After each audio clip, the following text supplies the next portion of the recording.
আগামীকাল থেকে সারা দেশে শুরু হতে যাচ্ছে পবিত্র মাহে রামাদান।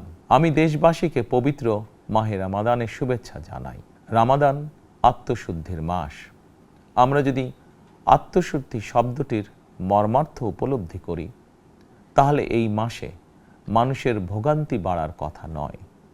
যদিও আমাদের অনেকের মধ্যেই এই মাসটিকে ঘিরে ব্যবসায় অধিক মুনাফা লাভের প্রবণতা লক্ষণীয়।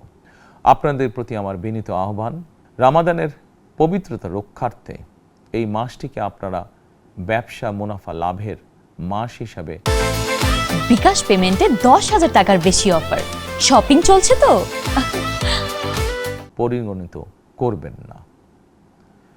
দ্রব্যমূল্য যাতে সাধারণ মানুষের নাগালের বাইরে না যায়, এ ব্যাপারে ব্যবসায়ীরা দয়া করে সতর্ক থাকবেন।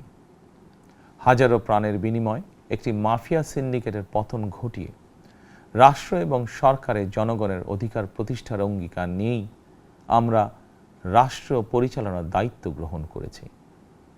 বিএনপি সরকার সকল ক্ষেত্রেই অনাচার অনিয়মের সকল সিন্ডিকেট ভেঙে দিতে বদ্ধপরিকর ইনশাআল্লাহ।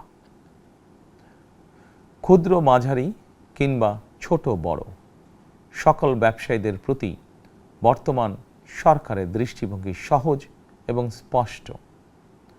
বর্তমান সরকার ব্যবসায়ী এবং ক্রেতা সাধারণ উভয় স্বার্থ রক্ষা করেই প্রয়োজনীয় পদক্ষেপ গ্রহণ করতে চায়।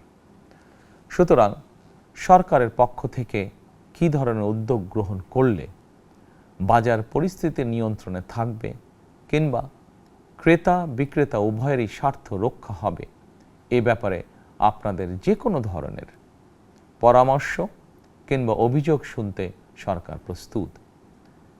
ক্রেতা বিক্রেতা গ্রহীতা এই সরকার সকলেরই সরকার।